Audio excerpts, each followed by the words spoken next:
नमस्कार साथियों, आपका स्वागत है मिराज मोनिटर पर। आप देख रहे हैं मिराज मोनिटर और मैं हूं मिराज सिद्दीकी। आज हम लोग इस वीडियोस में जानेंगे कि बैंक ऑफ बड़ौदा को लेकर के जानेंगे पूरी। आज इसमें बहुत सारी कमेंट आ रही है कि सर सस्पेक्टेड फ्रॉड आ रही है।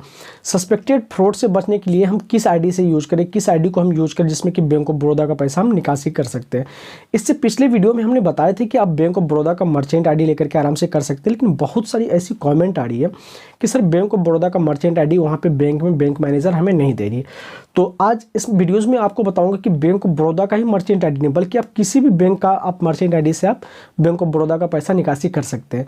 उसके साथ साथ कई ऐसा एपीएस भी है जिससे कि आप निकाल सकते हैं बैंक ऑफ बड़ौदा का पैसा।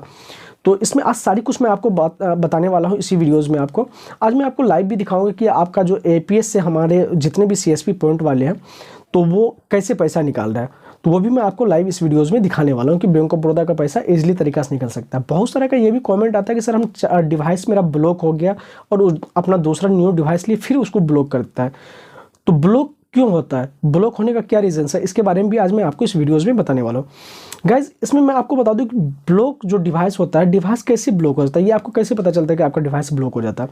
जैसे कि आप मंत्रा या मार्फो या कोई भी अगर आप डिवाइस यूज़ करते हैं तो उसके बारे में पहले आपको जानना है कि डिवाइस आपका ब्लॉक है या उसका रिचार्ज खत्म हो गया, क्या होता है।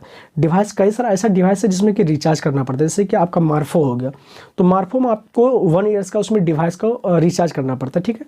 वहीं पे अगर मंत्रा आप यूज़ करते हो उसमें बहुत सारा ऐसा मंत्रा भी है जिसमें कि आपको चार्जेबल उसमें डिवाइस का जो है रिचार्ज करना पड़ता है।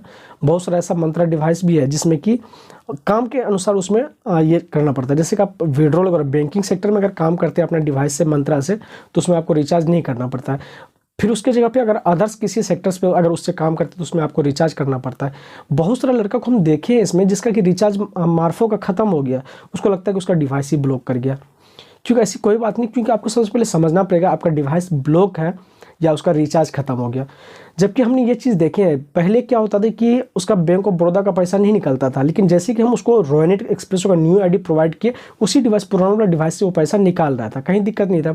कुछ ऐसा व्यक्तियों को देखे जो कि उसका ब्लॉक डिवाइस नहीं था बल्कि उसका रिचार्ज खत्म हो गया और उस एपीएस से पैसा निकल रहा है, उसको लग रहा था कि उसका डिवाइस ब्लॉक हो गया। वो न्यू डिवाइस लेकर के आया और वो डिवाइस में लेकर सर ये ब्लॉक हो गया। जब उससे हम अपना एपीएस से निकाले तो इजली तरीके से पैसा निकल रहा था, कहीं दिक्कत नहीं आ रही थी, ठीक है। तो मैं आपको एक चीज़ श्योर कर दे कि उसी व्यक्ति का डिवाइस को ब्लॉक किया गया बैंक के द्वारा जिस व्यक्ति का कंप्लेन बैंक में अधिकतर गया है। उसका एपीएस पे जो आप पैसा निकासी कर रहे थे, जैसे कट कर रहे थे, तो कस्टमर ने बहुत सारा ऐसा कस्टमर जो कि जो कंपनी को या तो उसको कंप्लेन करते थे या तो डायरेक्ट बैंक में जाके कंप्लेन करता था। बैंक वाले क्या किया कि उसका कंप्लेन होने के ज़्यादा कंप्लेन होने के कारण उसको डिवाइस या तो एपीएस उसका ब्लॉक कर दिया। अधिकतर दोनों चीज़ देखा गया है ब्लॉक क्या हुआ। जैसे अगर 100 व्यक्ति अगर काम कर रहा तो उसमें 90 व्यक्ति का डिवाइस को ब्लॉक नहीं किया गया है।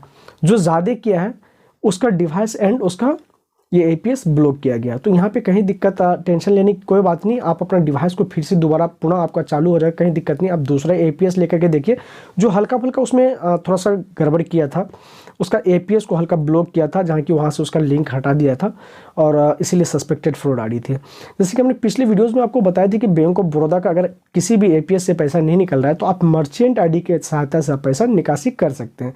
तो मर्चेंट आईडी ऐसा क्या है कि आपको एक ही बैंक का बैंक ऑफ बड़ौदा का निकासी करने के लिए सिर्फ बैंक ऑफ बड़ौदा का ही मर्चेंट आईडी जरूरी है क्या? तो नहीं, बिल्कुल ऐसा नहीं है। आप किसी भी बैंक का अगर आप मर्चेंट आईडी लेकर के आप यूज़ करते हैं तो इसी तरीके से आप निकल सकता है। तो मर्चेंट आईडी आपको पाने के लिए कहाँ जाना पड़ेगा? आप आईसीआईसी का भी ले सकते हैं, एसबीआई का भी ले सकते हैं, या आप जो भी बैंक आपके अगल बगल में उसका आप मर्चेंट आईडी ले सकते हैं। मर्चेंट आईडी ये नहीं कि आपको बैंक ही जाकर के आपको मर्चेंट आईडी आप वहाँ से ले सकते हैं, उसके लिए आप ऑनलाइन भी अप्लाई कर सकते हैं। ऑनलाइन भी आपको वहाँ से अप्लाई कर सकते हैं, इजीली तरीके से आपको मिल जाता है मर्चेंट आईडी। तो आज मैं आपको दूसरी वीडियोज़ में ये भी बताऊँगा कि आप मर्चेंट आईडी के लिए किस तरह से आप अप्लाई करेंगे जो कि आपको ऑनलाइन आपको मिल जाएगा वो आईडी। तो यहाँ पर आपको कहीं दिक्कत होने वाली नहीं है। अगर आपका पास अगर 2, 4, 5 डिवाइस हो चुका है, आपको लगता है कि नहीं मेरा डिवाइस ही ब्लॉक हो गया, क्योंकि ये आपकी जानकारी के अभाव में क्या होता है कि आपको लगता है कि मेरा डिवाइस ब्लॉक हो गया, बट आपकी डिवाइस ब्लॉक नहीं होता है बल्कि आपका एपीएस को ब्लॉक कर दिया गया था। अगर आप चाहते फिर से बैंक ऑफ बड़ौदा का पैसा निकासी करने के लिए तो आप न्यू एपीएस लेकर के आप एक बार चेक कर लीजिए, क्योंकि अभी बहुत सारा ऐसा एपीएस है जिसमें कि कंपनीज ने बैंक ऑफ बड़ौदा ने उसको दे रखा है, उसे ऑथराइज दे रखा है कि आप आराम से निकालिए। अब आराम से निकल भी रहा है, कोई दिक्कत नहीं आ रही है। तो आप भी एक बार ट्राई कीजिए कि आपको एपीएस से अगर नहीं निकल रहा है, जो एपीएस अभी यूज़ कर रहे थे, आप एक न्यू आईडी लेकर के यूज कर सकते हैं। वहाँ पे आप ट्राई कर सकते हैं, उसी डिवाइस के माध्यम से आप निकासी कर सकते हैं। हमारे पास जैसे कि बहुत सारा ऐसा लड़का था कि बता रहे थे कि सर सस्पेक्टेड फ्रॉड आ रही है, और फिर जब उसको हम न्यू आईडी दिए तो अभी भी वो इजीली तरीके से कर रहा है, कहीं उसको दिक्कत नहीं आ रही है। तो आप भी एक बार ट्राई कीजिए, रोहिणित के आईडी के साथ आप एक बार काम करके देखिए, उसमें इजीली तरीके से निकाल सकते हैं। कुछ का ये भी कंप्लेन है कि सर 15-20 ट्रांजेक्शन तो हम करते हैं, फिर उसके बाद एपीएस ब्लॉक हो जाता है। जी नहीं, एपीएस ब्लॉक नहीं होता। एपीएस ब्लॉक होने के कई कारण हो जाते हैं, ठीक है ना। पहला कारण क्या होता है कि जब आप बैंक ऑफ बड़ौदा का निकालते हैं तो उसमें आप पैसा कट नहीं करते हैं। अगर कस्टमर्स आपको अगर कमीशन नहीं देते तो आप दूसरा बैंक का, अगर कोई भी कस्टमर जैसे स्टेट बैंक या यूनियन बैंक या उत्तर बिहार ग्रामीण बैंक, कोई भी बैंक अगर आती है तो उसमें आप क्या करते हैं कि वहाँ से भी आप कट कर लेते हैं। आपको लगता है कि नहीं, बैंक ऑफ बड़ौदा से तो हम नहीं कट कर रहे हैं, अदर बैंक से कट कर लेते हैं। तो वहाँ पे आपको दिक्कत क्या आ जाती है कि क्योंकि हर चीज़ को हर बैंक अब इस चीज़ पे धीरे धीरे लागू कर रहा है। आप किसी भी बैंक का करेंगे तो ये डेटा सब जगह पहुंचता है आपका एपीएस का, ठीक है ना। तो वहाँ पे सारा कुछ देखा जाता है, तो आपको ऐसा मिस नहीं करना है, इसलिए आपका बंद कर दिया जाता है। आप जो भी पैसा निकालेंगे 100 का मल्टीपल में निकालिए, कहीं दिक्कत नहीं आती है। अगर आपको एपीएस के माध्यम से आप पैसा नहीं निकाल पा रहे तो आपको मर्चेंट आईडी एक चाहिए, तो मर्चेंट आईडी आराम से ले सकते हैं आप, ऑनलाइन अप्लाई कर दीजिए, इजीली तरीके से आपको 24 आवर के अंदर वो मिल जाता है, कहीं दिक्कत नहीं आती है। आई होप कि आपको ये बात समझ में आ गई होगी। अगर किसी तरीके की अगर क्वारी है तो आप हमें कमेंट करके पूछ सकते हैं। मिलते हैं आपको किसी नेक्स्ट वीडियो में, तब तक के लिए जय हिंद। अगर आप हमारे चैनल पर पहली बार आए तो हमारे चैनल को जरूर सब्सक्राइब कर दें, वीडियोज़ को लाइक कर दें। जय हिंद।